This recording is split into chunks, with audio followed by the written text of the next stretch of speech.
Nadège. Coucou Sophie, ça va? Écoute, oui, ça va, j'ai bien pensé à tout ce qu'on avait, partagé hier et super. J'ai d'autres questions pour aujourd'hui.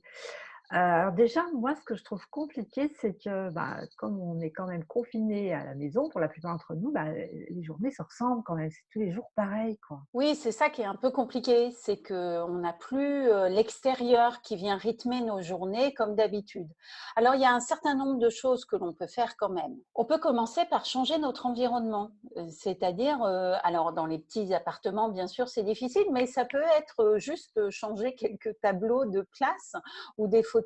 Et puis, quand on a plus de place, tu vois, changer le lieu de jeu des enfants, changer l'endroit où on a l'habitude de se poser. Tu vois, moi, par exemple, j'ai changé de disposition.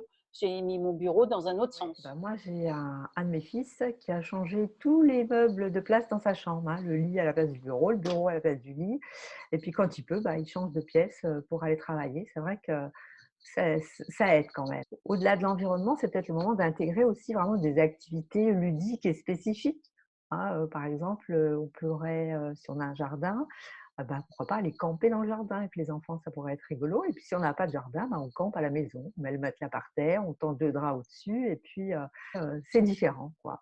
Alors bon, après, ce qui est compliqué, c'est que parfois les enfants nous disent: «Ah oui, mais là, c'est les vacances, on devait partir chez mamie, on devait partir à la mer» et cetera. Ça, c'est compliqué pour tout le monde Oui, d'ailleurs. alors il y a déjà une première chose à faire, c'est de cacher le calendrier familial si on en a un, par exemple dans la cuisine ou ailleurs, parce qu'il y a rien de pire que d'être sans arrêt en train de se dire: «Ah bah là, j'aurais dû être là j'aurais dû faire ça».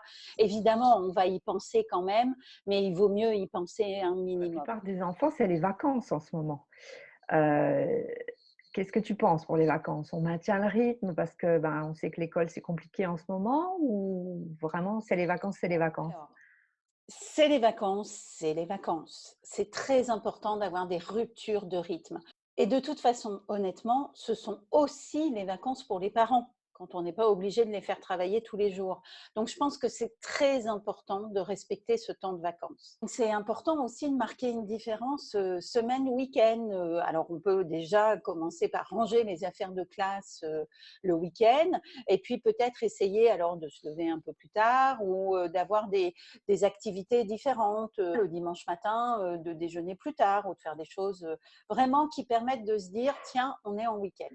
Ce qui est certainement nécessaire aussi, c'est d'avancer semaine par semaine. Pas trop être dans le futur, pas trop être dans le passé et avancer petit à petit et voire jour par jour si c'est trop compliqué.